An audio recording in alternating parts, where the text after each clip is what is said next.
Hello नमस्कार दोस्तों, मैं सचिन पाल स्वागत करता हूं आपके अपने प्लेटफॉर्म नॉलेज की स्टोन पर। उम्मीद करता हूं कि आप सभी स्वस्थ होंगे और अच्छे होंगे और आपकी तैयारी भी बढ़िया चल रही होगी। तो जैसा कि आपको पता है कि हमारी परिणाम सीरीज चल रही है फॉर दिल्ली पुलिस कांस्टेबल, यानी ये स्पेशल दिल्ली पुलिस कांस्टेबल के लिए है। और मैं इसमें क्या करवाता हूँ, मैथ करवाता हूँ। ठीक है, यानी मैं मैथ का प्रैक्टिस सेट करवाता हूँ विद कंसेप्ट, मतलब जहां कंसेप्ट की नीड है वहां मैं कंसेप्ट भी बताता हूँ। ठीक है, और मतलब बहुत ज्यादा जरूरी है ये आपके लिए, क्योंकि अभी एग्जाम होने में बहुत ज्यादा टाइम है। ठीक, क्योंकि अभी तक नोटिफिकेशन भी नहीं आया। ठीक, पहले नोटिफिकेशन आएगा 1-2 महीने के अंदर अंदर, फिर उसके बाद एग्जाम होगा 3 से 4 महीने बाद। तो अभी आपके पास बहुत ज्यादा टाइम है, तो अच्छे से अगर आप पढ़ोगे ना तो बहुत अच्छे लेवल की तैयारी हो जाएगी। तो इसलिए आप अभी से तैयारी को बनाए रखिए। ठीक, जारी रखना है, मतलब तरीके में करना है तैयारी को। और देखो 15 क्वेश्चन आते हैं मैथ के। ठीक, तो एग्जीक्यूटिव वाला जो एग्जाम होता है कांस्टेबल का, उसमें कितने क्वेश्चन आते हैं? 15 क्वेश्चन आते हैं मैथ के। तो कौन सी बड़ी बात है, मतलब 15 के 15 नंबर आपके पक्के हो जाएंगे अगर आप अभी से ही तैयारी कर रहे हो, प्रैक्टिस वगैरह लगा रहे हो मैथ के तो। ठीक है, और क्योंकि दिल्ली पुलिस में कांस्टेबल में मतलब टफ मैथ तो आता भी नहीं है। ठीक, नॉर्मल सा मैथ आता है बस। अब देख लेना आप क्वेश्चन भी। और इससे पहले हमारे क्या सेट हो चुके हैं? 8 सेट हो चुके हैं और ये हमारा 9वां सेट है। ठीक है, अरे ये जो क्वेश्चन है जो मैं करवा रहा हूँ, अरे कोई अलग क्वेश्चन नहीं है, सारे प्रीवियस ईयर क्वेश्चन है। ऐसे ही क्वेश्चन मिलेंगे आपको एग्जाम में देखने को, देख लेना आप। अब देखो 15 क्वेश्चन पहले मतलब वीडियो को पॉज कर करके पहले आपको खुद सोल्व करने हैं, फिर उसके बाद मेरा आंसर देखना है। जब मतलब होगा क्लास लेने का, और लास्ट में कमेंट सेक्शन में आपको बताना भी है कि 15 में से आप कितने कर पाए। कीजिए फर्स्ट क्वेश्चन। देखो ये तो आसान सा है। इसमें कह रहा है कि किसी वृत्त के व्यास को दोगुना किया जाता है तो क्षेत्रफल में कितनी वृद्धि होगी। ठीक, तो देखो क्षेत्रफल क्या होता है वृत्त का? ये होता है पाई आर स्क्वायर। तो सिंपल सी बात है। ठीक, जब व्यास दोगुना हो रहा था त्रिज्या भी दोगुनी होगी। ठीक, यानी कि कह सकते हैं 2r, इसका क्या हो जाएगा? स्क्वायर। ठीक, यानी यहां से क्या हो जाएगा? मैं बिल्कुल खोल के बता रहा हूं जिससे कि आपको कंप्लीट समझ में आ जाए। ठीक है, तो ये 4 आ जाएगा बाहर, तो ये क्या हो जाएगा? ये। तो देख सकते हैं कितना गुना हो गया? 4 गुना हो गया। हालांकि इसे करने की जरूरत भी नहीं है, option B is the correct answer. आप सीधे देख सकते हैं, क्योंकि जो एरिया होता है, ठीक, वो क्या होता है पाई आर स्क्वायर, मतलब उसमें रेडियस जो उसका स्क्वायर हो रहा है। तो सिंपल सी बात है। ठीक, जब व्यास दोगुना हो रहा है तो रेडियस भी दोगुनी होगी। ठीक, जब रेडियस दोगुनी होगी तो क्षेत्रफल क्या हो जाएगा? 4 गुना हो जाएगा। कीजिए सेकंड क्वेश्चन। ठीक, ये भी सिंपल सही है। इसमें कह रहा है कि 4% प्रति वर्ष की साधारण ब्याज प्रणाली के तहत कितने वर्ष में रुपए 1500 दोगुने हो जाएंगे। ठीक है, देखो रेट ऑफ इंटरेस्ट दे दिया हमें 4%, हमें ये बताना है कितने साल में। ठीक, इस रेट ऑफ इंटरेस्ट पर दुगने हो जाएंगे, अमाउंट जो हमारा दुगना हो जाएगा। देखो इसकी तो जरूरत भी नहीं है, आप सीधा कर सकते हो। 4% क्या रेट ऑफ इंटरेस्ट? ठीक, दोगुने होने के लिए क्या, ये तो अगर ब्याज हमारा 100% हो जाए, ठीक, तो वो क्या हो जाएगा? दोगुना हो जाएगा। इसका मतलब 25 साल में क्या हो जाएंगे? दोगुने हो जाएंगे। क्या हो जाएगा? 100% क्या हो जाएगा हमारा? रेट ऑफ इंटरेस्ट हो जाएगा। तो 25 चौका 100, तो 25 वर्ष में क्या हो जाएगा हमारा अमाउंट? दोगुना हो जाएगा बस। मतलब 20 10 10 20 20 सेकंड का क्वेश्चन है बस ये। कीजिए थर्ड क्वेश्चन।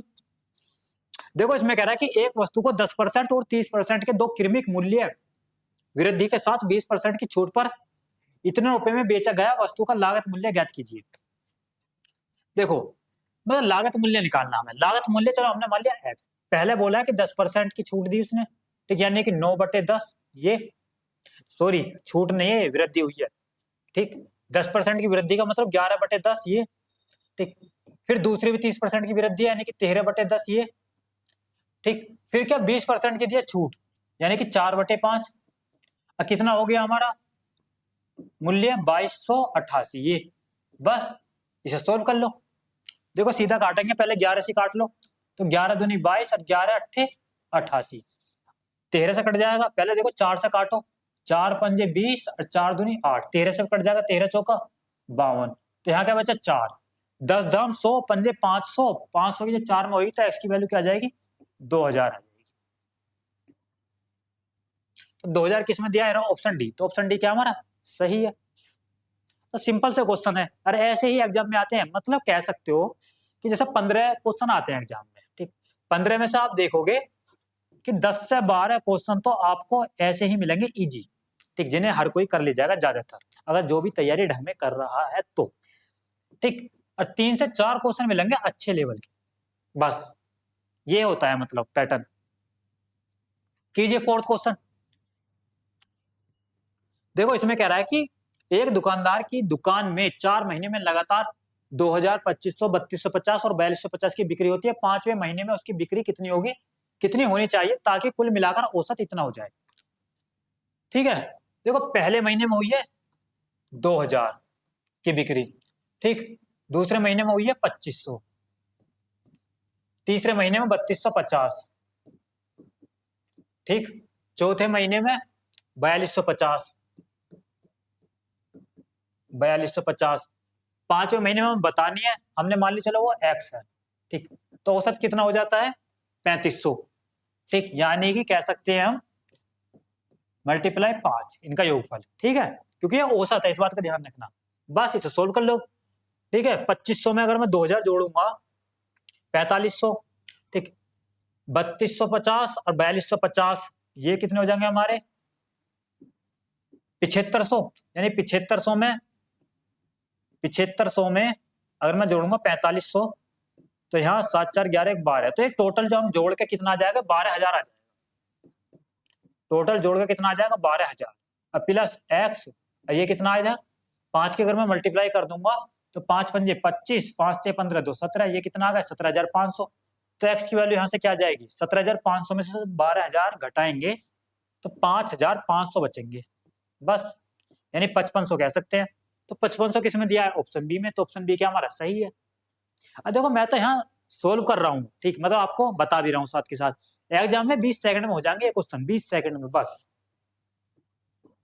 ठीक है, मैक्सिमम आप 30 सेकंड, मतलब अगर ऐसे क्वेश्चनों को आप 30 सेकंड से ऊपर ले रहे हो तो आपकी प्रैक्टिस में कमी है, अब भी इस बात का ध्यान रखना। कीजिए फिफ्थ क्वेश्चन, इसमें कह रहा है कि कलम के एक सेट की अंकित कीमत पर 15% की छूट के बाद अभी भी 1751 का है, कलम के सेट की अंकित कीमत क्या है, क्या थी। 15% की छूट के बाद कितने 1751, इसका मतलब हम कह सकते हैं यानी 85%, तो 85% की जो वैल्यू है वो है 1751, हमें क्या निकालनी है अंकित कीमत, यानी 100% की वैल्यू निकालनी है हमें, ठीक, तो इसे अगर मैं 17 से काटूं कट जाएगा, 17 पंजे 85, यहां से आ जाएगी 5% की वैल्यू, 17 एकम 17 और 17 थी 51, ठीक, अब क्या करेंगे हमें निकालनी है 100% की वैल्यू, तो दोनों तरफ क्या करेंगे 20 से कर दो मल्टीप्लाई, तो यहां से क्या आ जाएगा हमारा 20 पंजे 100, तो 100% की वैल्यू आ जाएगी, यानी कि 20 थी 60 और 20 एकम 20, 2060, तो 2060 किसमें दिया ऑप्शन सी में, तो ऑप्शन सी क्या हो जाएगा हमारा सही, ये रहा 2060, बस। कीजिए सिक्स्थ क्वेश्चन, इसमें कह रहा है कि 5 छात्रों द्वारा प्राप्त किए गए औसत अंक 55 है, 5 में से शीर्ष 3 छात्रों के औसत अंक 65 है, अन्य 2 छात्रों के औसत अंक कितने हैं। देखो इसे भी हम बेसिक से कर सकते हैं, मतलब ये कह रहा है कि जो 5 छात्र हैं, ठीक, यानी 5 छात्र उनके अंक हैं 55, ठीक, और जो शीर्ष 3 छात्र हैं उनके अंक है 65, यानी जो 3 छात्र हैं उनके अंक है 65 और 2 जो छात्र हैं उनके औसत अंक बताने हैं हमें, बस। चलो उनके हमने मान ली एक्स, 5 पंजे 25, 5 पंजे 25, 5 पंजे 25 2 27, 275, ठीक है, यहां से आएगा 3 पंजे 15, 3 छिंग 18 और 1 19, ठीक, यहां से आएगा 2x, 195 घटाएंगे 275 में से, तो 5 में से 5 जाएगा 0, ठीक, 17 में से 9 जाएगा 8, तो ये बचा 80, 2 आ जाएगा नीचे, ठीक, तो यहां से क्या आ जाएगी 40 आ जाएगी एक्स की वैल्यू, ठीक है, इसमें मतलब कुछ करने की जरूरत ही नहीं है, इसे तो बेसिक से कर लो बस। तो 40 दिया ऑप्शन सी में, तो ऑप्शन सी क्या है हमारा सही आंसर। कीजिए सातवां, देखो टाइम एंड वर्क का क्वेश्चन है, इसमें कह रहा है कि ए और बी 12 दिनों में एक काम पूरा कर सकते हैं, बी और सी वही काम 16 दिनों में पूरा कर सकते हैं, ए और सी वही काम 24 दिनों में पूरा कर सकते हैं, वे तीनों मिलकर उस काम को कितने दिनों में पूरा करेंगे। देखो इसे थोड़ा ध्यान से समझना है, मतलब ये कह रहा है कि जो ए प्लस बी ये मिलकर कर रहे हैं 12 दिनों में एक काम को, ठीक, और बी प्लस सी मिलकर कर रहे हैं 16 दिनों में, ठीक, अरे ए और सी कर रहे हैं 24 दिनों में, ये कर रहे हैं 24 दिनों में। अब देखो यहां से अगर मैं टोटल वर्क निकालूं, सबसे पहले टोटल वर्क निकालेंगे हम एलसीएम लेकर इनका, तो 12, 16, 24, इनका एलसीएम क्या जाएगा? 12 दूनी 24, ठीक, 8 तिया 24 और 8 दूनी 16, 3 दूनी 6, 48 आ जाएगा, ठीक। तो ये आ गया टोटल वर्क। तो यहां से हम निकाल सकते हैं क्या? एफिशिएंसी। तो 12 चौक 48, इनकी एफिशिएंसी क्या आ जाएगी? 4, ठीक है। बी प्लस सी की क्या आ जाएगी? 16 3 48, यानी कि इनकी 3 आ गई एफिशिएंसी। 24 दूनी 48, ए प्लस सी की एफिशिएंसी क्या आ जाएगी? 2। अब थोड़ा सा देखो, ध्यान देने वाली बात क्या है, ये जो एफिशिएंसी है अगर इन्हें जोड़ दे, ठीक, यानी A plus B plus B plus C plus A plus C, ठीक है, यानी इनों की तीनों की हमने क्या एफिशिएंसी जोड़ दी, तो कितनी आएगी? 4 3 7 2 9, ये आ गई 9, ठीक है। इसका मतलब ये क्या, ये है हमारा ए प्लस बी प्लस सी, ठीक, 9, क्योंकि ए 2 बार है, बी 2 बार है, सी 2 बार है, तो यहां से जो ए प्लस बी प्लस सी की जो एफिशिएंसी आएगी वो क्या आएगी? 9/2 आएगी। इस बात का ध्यान रखना। ज्यादातर बच्चे क्या करते हैं, जब इन्हें जोड़ते हैं ना एफिशिएंसी को, वो ए प्लस बी प्लस सी के ले लेते हैं, ठीक, जबकि ये यहाँ ए भी 2 बार है, बी भी 2 बार है, सी भी 2 बार है। इस बात का ध्यान रखना बस। तो यहाँ से आगे एफिशिएंसी कितनी? 9/2। अब क्या तीनों मिलकर वो काम कितने दिनों में पूरा करेंगे? टोटल काम है 48 और तीनों की मिला के एफिशिएंसी है 9/2, ये ठीक, 2 जाएगा ऊपर, यानी 48 दूनी 96 अब बटे 9, ठीक है। ऑप्शन दिया मतलब पॉइंटों में, तो इसे डिवाइड कर लेंगे 9 से, 9 एकम 9, यानी कि 10 पॉइंट करके कुछ आएगा, ठीक, ये रहा 10.33। ऑप्शन सी क्या हमारा सही? बस ऐसे कर सकते हैं इसे। कीजिए 8वां question.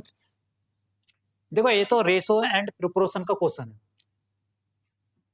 x/16 is equal to क्या कर देंगे हम? 63/36, ये ठीक।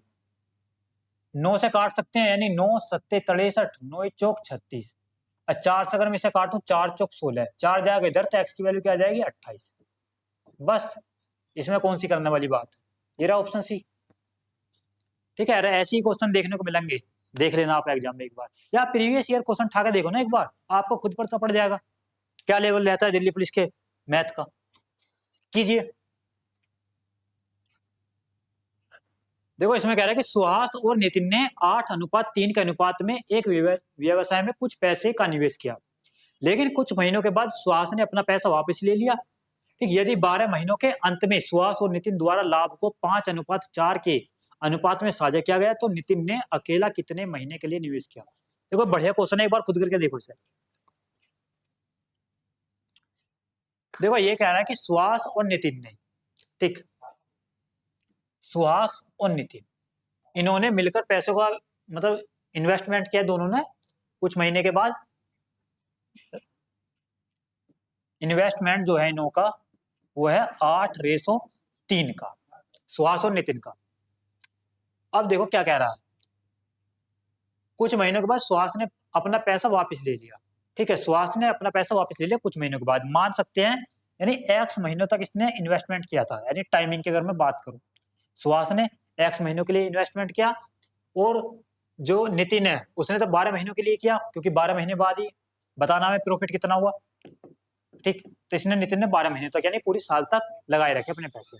तो यहाँ से जो प्रॉफिट है वो क्या आएगा, क्योंकि एक बात का ध्यान रखना, जो इन्वेस्टमेंट इनटू टाइम जो होता है वो होता है प्रॉफिट, यानी इन्वेस्टमेंट इनटू टाइम का रेशो आएगा प्रॉफिट के रेशो के बराबर, ठीक। तो यहाँ से अगर हम प्रॉफिट निकालेंगे दोनों का, तो क्या आएगा, ठीक, यानी 8x, ठीक, 12×36 ये आ गया, तो किसका रेशो आ गया? प्रॉफिट का, ठीक, यानी प्रॉफिट का रेशो क्या आया? 8x/36, ये जो कि किसके बराबर दिया?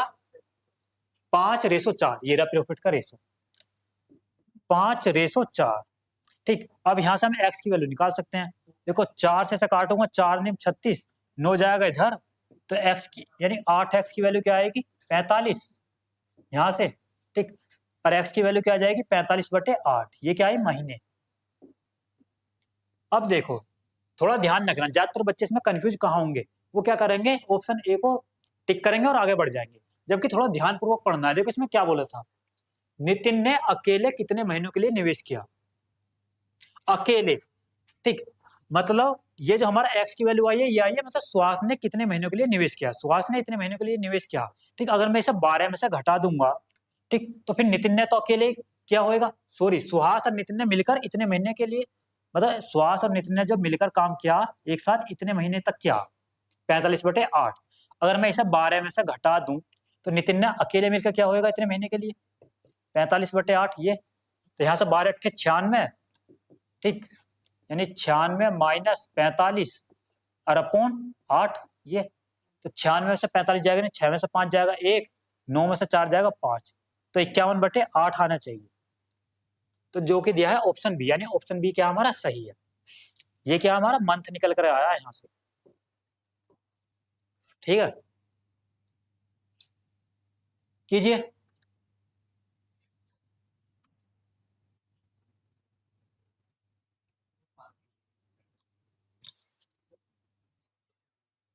देखो इसमें कह रहा है कि एक बंद बक्से की आंतरिक लंबाई चौड़ाई और ऊंचाई क्रम से दिए 10 सेंटीमीटर, 8 सेंटीमीटर और 6 सेंटीमीटर। बक्से का कुल बाह्य पृष्ठीय क्षेत्रफल दिया हमें, ठीक। यदि बक्से की दीवारें समान मोटाई 1 सेंटीमीटर की है तो x किसके बराबर है। देखो ये है इस सेट का सबसे बढ़िया क्वेश्चन, एक बार इसे खुद करके देखो,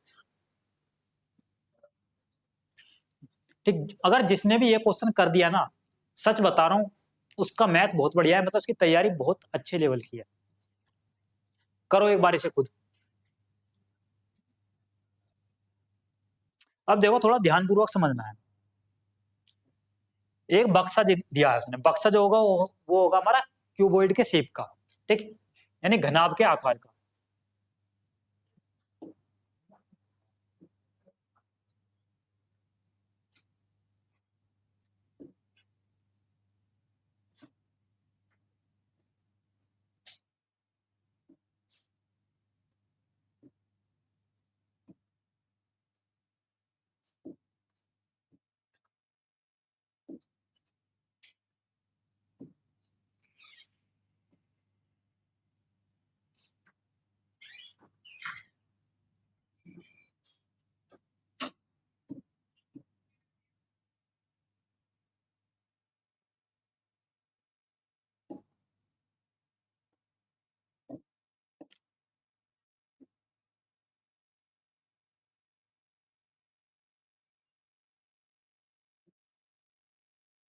तो देखो जो बक्सा होगा वो होगा हमारा इस प्रकार का, ठीक है। अब लेकिन थोड़ा ध्यान रखना इसमें, जब बक्सा इस प्रकार का होगा तो बक्सा, चलो इसे अभी मैं ऐसे ही बनाता हूं।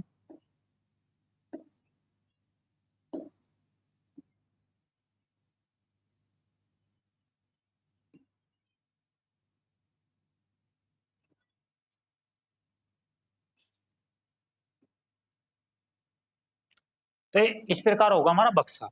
अब देखो इसने क्या बोला है, मैं ऐसे समझाऊंगा, इसे बिल्कुल आपको बहुत अच्छे तरीके से समझ में आएगा। इसने बोला था एक बंद बक्से की आंतरिक लंबाई चौड़ाई और ऊंचाई दी है, आंतरिक दी है, ठीक, अंदर की, ठीक है, अंदर की हमें लंबाई चौड़ाई और ऊंचाई दी है, जो कि कितनी है 10, 8 और 6, ठीक। और जो हमें बक्से की मोटाई दी है वो है x, मोटाई का मतलब यानी ये जो दी है ये है x सेंटीमीटर की, ठीक। तो इधर भी क्या होगी x सेंटीमीटर की, बात तो एक ही है। अगर मैं बात करूं, देखो जो बक्से की लंबाई चौड़ाई और ऊंचाई है, यानी कि ये लंबाई हो जाएगी 8, ठीक, और जो चौड़ाई है, लंबाई 10 है, सॉरी, देखो लंबाई 10 है, ठीक, चौड़ाई 8 है और ऊंचाई और दी है जो कि ऐसा रहेगी, वो कितनी है 6 सेंटीमीटर, ठीक। यानी कह सकते हैं जो लेंथ है वो 10, ठीक, और जो ब्रेथ है वो 8 और जो हाइट है वो 6। ये अंदर यानी आंतरिक लंबाई चौड़ाई वो है ऊंचाई। अगर मैं बात करूं बाह्य, क्योंकि बाह्य क्षेत्रफल दिया था, मैं इस बात का ध्यान देंगे ना, कुल बाह्य पृष्ठीय क्षेत्रफल, ठीक। और मैं पूरे बक्से की बात करूं यानी कि बाह्य लंबाई चौड़ाई और ऊंचाई की बात करूं, तो देखो जब इधर भी एक्स है इधर भी एक्स है तो 2x हो जाएगी। यानी कि अगर मैं बाह्य की बात करूं तो लेंथ क्या हो जाएगी हमारी, ठीक, लेंथ अगर 10 है तो 10 में हमारे 2x जुड़ जाएगा, ठीक। अरे सेम ब्रेथ हो जाएगी, ठीक, 8 है तो 8 में क्या होगा 2x जुड़ जाएगा, ये इस प्रकार सेम हाइट हो जाएगी, ठीक, अगर हाइट कितनी है 6, तो 6 में क्या है 2x जुड़ जाएगा। 2x क्यों जुड़ रहा है? क्योंकि जो मोटाई है वो x सेंटीमीटर की है, तो x सेंटीमीटर इधर से बढ़ेगी, x इधर से बढ़ेगी। इसी प्रकार ऊंचाई भी x इधर से बढ़ेगी, x इधर से बढ़ेगी, तो इसी प्रकार बढ़ जाएगी। इसका थोड़ा ध्यान रखना। अब देखो कुल पृष्ठीय क्षेत्रफल का क्या फॉर्मूला होता है, मतलब घनाभ का जो क्षेत्रफल होता है कुल पृष्ठीय, उसका क्या फॉर्मूला होता है? उसका फॉर्मूला होता है ये 2 इंटू लेंथ इंटू ब्रेथ, ठीक है, plus breadth into height plus height into length, ये जो कि दिया हमें क्या 592, ये दिया। अब देखो इसे सोल्व करेंगे, यहां से अगर मैं इसे काटूंगा तो यहां से क्या आ जाएगा हमारा length into breadth plus breadth into height और हाइट इंटू लेंथ, यानी 2 दूनी 4, 2 निम 18 और 2 छिक्का 12, ये आ जाएगा 296। अब देखो इनकी वैल्यू यहाँ पुट करेंगे, अब फिर से सोल्व करेंगे, तो ये तो बहुत ही टफ हो जाएगा। ठीक, हालांकि ये जो क्वेश्चन है पहले बता छोड़ने वाला क्वेश्चन है, एग्जाम में ऐसा दिखा तुरंत स्किप करना, ठीक, जब टाइम बचे जब करना है, लेकिन मैं ऐसा यहाँ करके बता रहा हूँ। अगर इसमें आपने वैल्यू पुटिंग कर दी तो तब तो बहुत ज्यादा लंबा हो जाएगा, इससे बढ़िया आप ऑप्शन से करो। ठीक, ऑप्शन की सहायता से देखो, पहला ऑप्शन था ना 1, ठीक, यानी एक्स की वैल्यू क्या 1, और जब एक्स की वैल्यू 1 हो जाएगी तो यहाँ से लेंथ क्या आ जाएगी 12, ठीक, यहाँ 1 पुट करूंगा तो यहाँ से आ जाएगी 10, और जब मैं यहाँ 1 पुट करूंगा तो यहाँ से आ जाएगी 8। अगर मैंने पुट करके देखूं, यानी 12 धाम 120 प्लस 10 अट्ठे 80 प्लस 12 अट्ठे 96, अगर मैंने जोड़ूं, ठीक, तो 6 9 8 17 और 12 29, तो 296 आगा, 296 आगा, इसका मतलब ये ठीक है। तो इसका मतलब ऑप्शन ए ही हमारा सही हो गया, आगे तो बढ़ने की जरूरत ही नहीं है, तो ऑप्शन ए ही हमारा क्या हो गया सही होगा। तो इस प्रकार ऑप्शन की सहायता से कर सकते हो। अगर आप वैल्यू पुट करके करोगे ना तो बहुत ही लेंथी हो जाएगा, 4 से 5 मिनट, मतलब 3 से 4 मिनट तो ले ही जाएगा आराम से। कीजिए 11वां क्वेश्चन। देखो इसमें कह रहा है कि एक राज्य में जिलों की संख्या n है और राज्य में मतदाताओं की कुल संख्या 42,500 है। राज्य के जिलों में मतदाताओं की औसत संख्या दी है 1700, तो राज्य में जिलों की संख्या कितनी है? देखो ये तो सिंपल सा क्वेश्चन है, ठीक, मतदाताओं की जो संख्या दी है, ठीक, और मैं औसत संख्या से डिवाइड करता तो जिलों की तो संख्या आएगी, यानी कि इसमें तो कुछ है ही नहीं, 42,500 ये, ठीक, और औसत संख्या कितनी है 1700, तो यहां से क्या आ जाएगा हमारा जिलों की संख्या आ जाएगी, यानी कि नंबर ऑफ डिस्ट्रिक्ट। 2 जीरो से 2 जीरो खत्म, 17 से अगर मैं इसे काटूं 17 दूनी 34 और 17 पंजे 85, तो 25 है, ये रहा ऑप्शन बी क्या हो जाएगा हमारा सही। करो 12वां क्वेश्चन, ये भी सिंपल सा है। इसमें कह रहा है ए बी का 250% है, तो बी ए प्लस बी का कितना परसेंट है? मतलब ये कह रहा है जो ए है वो बी का कितना 250%, ठीक। देखो क्या, यानी कि अगर आपके समझ में नहीं आया हो तो ऐसे कर लो, 250% है बी का ए, ठीक, यहां से अगर मैं ए रेसो बी निकालूंगा, ठीक, देखो यहां मैंने उल्टा लिख दिया क्या,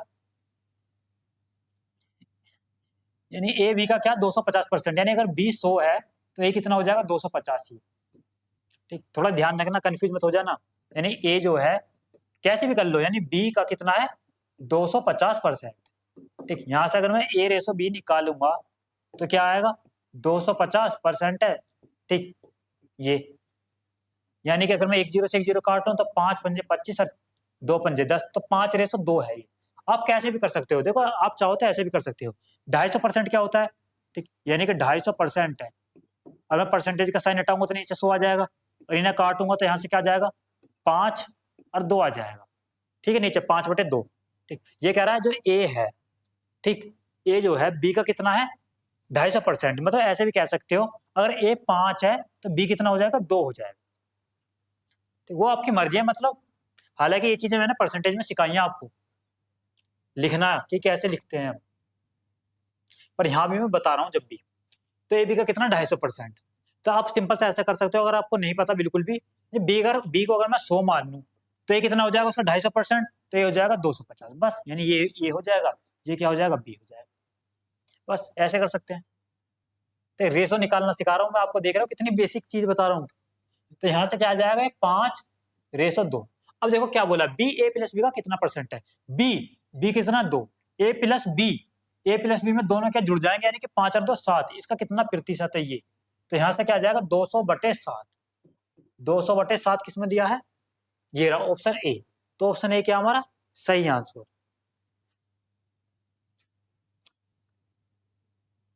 कीजिए 13वां क्वेश्चन। इसमें कह रहा है यदि एक गोले का पृष्ठीय क्षेत्रफल दिया है 5544 वर्ग सेंटीमीटर, तो उसका आयतन बताना है। देखो अगर आयतन बताना ना तो चाहे तो हम इसे ऑप्शन से कर सकते हैं, 11 का मल्टीपल चेक कर लो, देखिए 3 और 8 11, 8 और 9 17, तो ये तो नहीं हो सकता। 3 और 8 11, 4 15, 6 6 12, ये भी नहीं हो सकता। 3 और 8 11 और 8 19, 19 में से 8 जाएंगे 11, ये हो सकता है। 3 और 8 11, ये भी नहीं हो सकता। मतलब देख सकते हैं चारों ऑप्शन में से सिर्फ एक ही मल्टीपल है 11 का, जो कि है ऑप्शन सी। तो इसे तो हमें फॉर्मूला लगाने की जरूरत ही नहीं इसमें, मतलब इसे पूरा सोल्व करने की। नहीं तो अगर देखो यहाँ अगर 2 ऑप्शन हो जाते 11 का मल्टीपल, तब करते हम, तब हमें इसे सोल्व ही करना पड़ता। ठीक है, यानी कि गोले का जो फॉर्मूला होता है, यानी 4/3 पाई आर की क्यूब, ये वाले फॉर्मूले से हमें पूरा सोल्व करना पड़ता अगर 2 ऑप्शन 11 का मल्टीपल होते। ठीक है, यहाँ एक ही है तो इसे लगाने की जरूरत नहीं है, सीधा कीजिए और आगे बढ़िए। अगर आप पर 11 का मल्टीपल चेक करना है, देखो 11 का मल्टीपल क्यों चेक कर रहे हैं, चलो मैं वो भी बता देता हूँ। देखो आयतन में क्या था पाई, अब पाई का मतलब होता है 22/7। 22 क्या होता है 11 का मल्टीपल। ठीक है, यानी ये क्या है 11 का मल्टीपल, इसलिए जो आंसर आएगा हमारा वो भी 11 का मल्टीपल ही होगा। ठीक, और जब 11 का मल्टीपल होगा तो उसे कैसे चेक करते हैं, ठीक, डिविजिबिलिटी रूल में पढ़ते हैं हालांकि ये चीज। जैसा कोई भी संख्या लिखी हुई है 2 3 4 5 2 1, ठीक है, यानी एक अंक लो पहले का, एक छोड़कर एक जोड़ो, यानी कि 2 4 6 2 8, ये कितने आए 8। ठीक, फिर इन्हें जोड़ो 3 5 8 और 1 9, ये कितना है 9, और इनका डिफरेंस यानी क्या आएगा -1 आएगा हालांकि। ठीक, माइनस को भूल जाओ थोड़ी देर के लिए, 1 आया चलो। ठीक, 1 11 का मल्टीपल है नहीं, अगर मतलब इनका डिफरेंस मतलब अल्टरनेट एक एक करके हम जोड़ेंगे फिर उन्हें घटाएंगे, अगर वो 11 का मल्टीपल हो या तो 0 आ जाए, क्योंकि 0 भी 11 का मल्टीपल कह सकते हैं।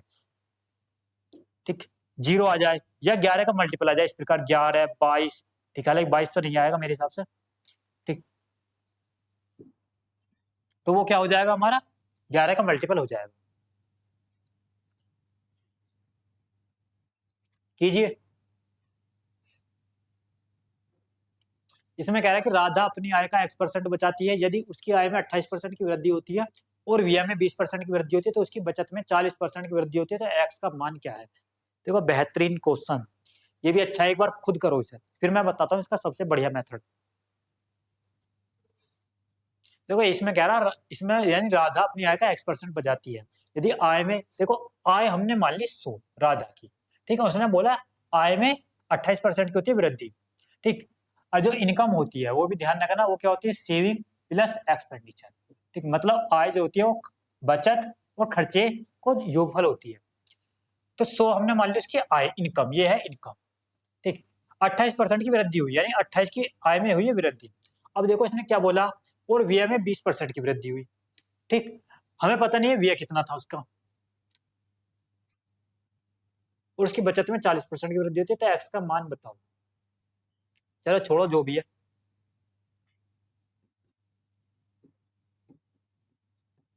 ठीक है। अब देखो क्या बोला उसने, यानी जो व्यय है उसमें हुई 20% की वृद्धि। ठीक, यानी एक्सपेंडिचर ये रहा, इसमें होगी 20% की वृद्धि, तो यहां से यानी कि 20% निकालेंगे, यानी एक्सपेंडिचर अपॉन 5, ये आ गए। उसकी बचत में होगी 40% की वृद्धि। ठीक, बचत है ये सेविंग, इसमें 40% की वृद्धि हुई, मतलब 2/5। ठीक है, इस प्रकार। तो हमें क्या बताना है, एक्स का मान बताना, बस इसे सोल्व कर सकते हैं। 5 यहां से अगर कॉमन आ जाए, ठीक, यानी 5 8 40 की 0 हासिल, 4 और 5 दूनी 10 4 14, तो यहां से आ जाएगा 140। यहाँ क्या है ई प्लस 2s। ठीक है, और मैंने जोड़ दूं, ठीक, ये जोड़ दूं सीधा घटा ही देता हूँ, इसमें से घटा दूं तो यहाँ आ जाएगा 40, ई से ही खत्म हो जाएगा, यहाँ बचेगा एस, तो क्या आ गई सेविंग। ठीक, तो ये रहा ऑप्शन बी। ऑप्शन बी क्या हमारा सही आंसर, यानी सेविंग ही तो हमने एक्स माना था। ये कीजिए 15वां क्वेश्चन। देखो इसमें कह रहा है कि एक समूह में कुछ छात्रों की औसत ऊंचाई 156 सेंटीमीटर है। यदि 160 सेंटीमीटर की औसत ऊंचाई वाले 5 छात्र समूह में शामिल होते हैं तो समूह के सभी छात्रों की औसत ऊंचाई 0.8 सेंटीमीटर बढ़ जाती है। प्रारंभ में समूह में छात्रों की संख्या कितनी है। अब देखो थोड़ा ध्यान से समझना है। इसने बोला एक समूह में कुछ छात्रों की औसत ऊंचाई 156 सेंटीमीटर है। कुछ छात्र में पता नहीं, हमने मान लिया वो एक्स, इनकी ऊंचाई 156 सेंटीमीटर थी ये। अब देखो यदि 160 सेंटीमीटर की औसत ऊंचाई वाले 5 छात्र समूह में शामिल हो जाते हैं, मतलब 5 छात्र समूह में शामिल हुई जिनकी हाइट है 160 सेंटीमीटर। अब थोड़ा ध्यान से समझना। अब कह रहा है तो समूह के सभी छात्रों की औसत ऊंचाई 0.8 सेंटीमीटर से बढ़ जाती है। ठीक, तो प्रारंभ में समूह में छात्रों की संख्या कितनी है। मतलब ये कह रहा है यानी कि टोटल जो छात्र हैं x+5 हो जाएंगे। अब जो इनकी जो औसत ऊंचाई है वह 0.8 सेंटीमीटर से बढ़ जाती है, यानी 0.8 सेंटीमीटर से बढ़ जाती है। इसका मतलब पहले 156 ही, तो 156 में हमें क्या करना पड़ेगा 0.8 जोड़ देंगे, ये इतनी हो जाती है बस। अब इसे सोल्व कर सकते हैं, यानी x इंटू 156 ये प्लस 5, बिल्कुल बेसिक सा बता रहा हूँ। अब इसका एक एडवांस तरीका और बताऊंगा। ठीक है, 5 इंटू 160 इजिकल टू यहाँ x+5 इंटू 156.8। अब इसे सोल्व कर सकते हैं बस, यहाँ से x की वैल्यू निकल जाएगी। देखो ये क्या आ जाएगा, यहाँ से 156x, यहाँ से 16 पंजे 80 यानी 800।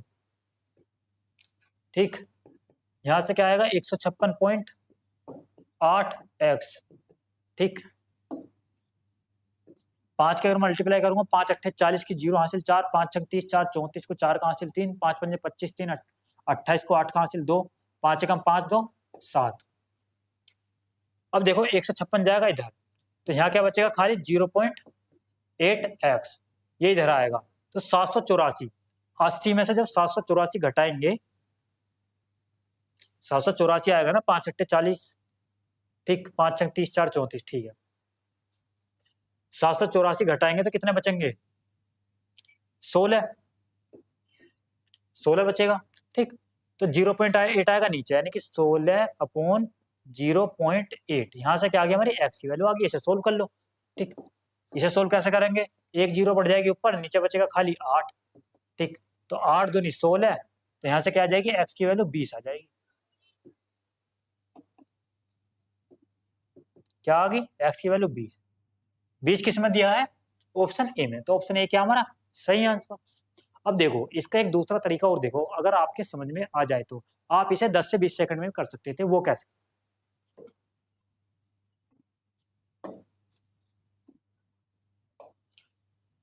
थोड़ा ध्यान से समझना है। मतलब देखो उसने क्या बोला, कुछ कुछ छात्र थे उनकी हाइट थी 156 सेंटीमीटर। ठीक है, अरे 160 सेंटीमीटर की ऊंचाई वाले 5 छात्र समूह में शामिल हो गए। मतलब कह सकते हैं यानी कि 4 सेंटीमीटर हाइट इनकी फालतू है, यानी कि 4 सेंटीमीटर हाइट फालतू है कि इनकी 5 छात्रों की जो ऐड हुए हैं, और इनकी वजह से हमारा जो एवरेज है वो भी बढ़ेगा। और जो हमारा जो एवरेज है वो कितने से बढ़ा है 0.8 सेंटीमीटर से, यानी एवरेज जो बढ़ा है हमारा वो 0.8 सेंटीमीटर से बढ़ा है। ठीक, तो एवरेज है, और यहाँ से भी मैं इनका योगफल निकालूंगा तो वो छात्र तो हमें पता नहीं कितने, वो हमने x मान लिए थे, तो यहाँ से ये इक्वल हो जाएंगे। मतलब मतलब इसके बराबर हो जाएगा, क्योंकि एवरेज है 0.8 सेंटीमीटर से बढ़ी है। ठीक, और यहाँ कितने, नहीं टोटल देखा जाए, देखो दोबारा बताता हूँ अगर आपकी ये चीज समझ में नहीं आई तो। 4 सेंटीमीटर हाइट फालतू है 5 छात्रों की, यानी 4 पंजे 20, तो जो 20 वैल्यू बढ़ी है। ठीक, अब 20 वैल्यू जो है वो जो एवरेज कितने से बढ़ा है 0.8 से, तो एवरेज है x छात्रों का, यानी x छात्रों का क्या है एवरेज बस। तो यहां से क्योंकि अगर योगफल निकालूंगा इनों का तो वो 0.8 इंटू एक्स आएगा। अब ये 0.8 चला जाएगा नीचे, तो हम कह सकते हैं 20/0.8, तो यहाँ से हम डायरेक्ट निकाल सकते थे x की वैल्यू, यानी जो भी छात्र थे उनकी वैल्यू। तो यहाँ से क्या आ जाएगा x की वैल्यू क्या आ जाएगी 20 ही आ जाएगी, जो कि दिया है ऑप्शन ए में। तो चाहो तो आप ऐसे भी कर सकते हो। ठीक है, तो बताना वीडियो कैसी लगी, उम्मीद करता हूँ कि आपके समझ में तो आया होगा, और ये हमारी सीरीज जारी रहेगी। मैं गारंटी से कह सकता हूँ अगर आप इसे फॉलो कर रहे हैं ना तो बहुत अच्छे मार्क्स आएंगे आपके मैथ में। ठीक, मैथ में आप 15 के 15 ठीक कर पाओगे। ठीक है, तो बताना वीडियो कैसी लगी। थैंक यू, मिलते हैं नेक्स्ट वीडियो में।